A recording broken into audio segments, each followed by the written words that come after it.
తెలిసింది కదా రైతు యొక్క కష్టం ఎంత ఉంటుందని చూసుకోరి. తెలుగు వాళ్ళ ఉంటే ఇట్లా అర్థం చేసుకోండి. తిని అన్నం 7 కిలో వస్తుందో ఒకసారి ఆలోచించండి.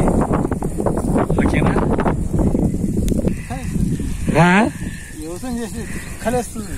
చూసిరా ఎంత బాధ. వ్యవసాయం ఎన్ని సంవత్సరం చేస్తారు వ్యవసాయం ఇట్లా?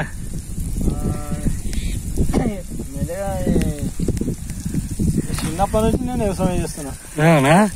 ఇది మొత్తం మీదేనా? ఇది ఇలా చూసిరా అంతా ఇగో ఈ రైతులే అనమాట.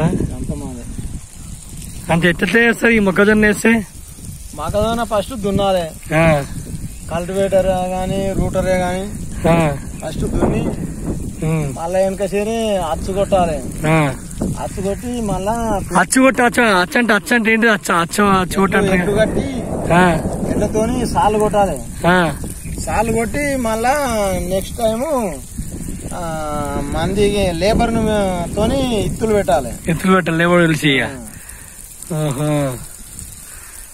అట్లా వేసిన తర్వాత లాస్ట్ కి వర్షం పడితేనేమో మొలుస్తుంది.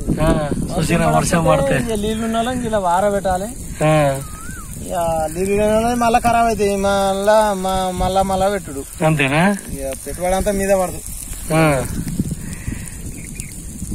రైతులు జాబ్ చేసే వాళ్ళందరికీ ఇది ఒక తెలివిలు అనుకోర్రి. జాబ్ చేసే వాళ్ళందరికీ ఇది రైతు అంటే ఏందో తెలియాలి. అందుకోసం పెడుతుంది యూట్యూబ్ లా. మరి చూసుకుని ఒకసారి అర్థమవుతుంది. చూసిరా అది ఇట్లా వాటర్ ఎక్కువ సెట్ చేసేటప్పుడు ఇట్లా కింద పడుతుంది. కింద మనం సెట్ చేసుకోవాలి. ఇట్లా సెట్ చేసుకుంటే ఇట్లా వాటర్ పడి కింద ముక్కలకి మంచిగా ఉపయోగపడుతుంది అనమాట. ఇవన్నీ పదన పడితే వేసాగా ఇవి ఇవి మనం మొలిసాయి అనమాట. ఇవి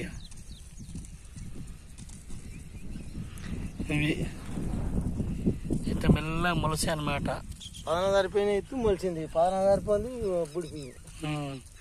పదన వల్లేదు కథం కుడిపోయింది. ఇట్లుంటది ఎత్తు. ఇట్లా ఉంటుంది ఫ్రెండ్స్. చూసిరు కదా రైతు యొక్క సమస్య ఎట్లా ఉంటాయో ఈ వీడియో చేసిన తర్వాత మీకు కమెంట్ చేయండి. ఓకేనా?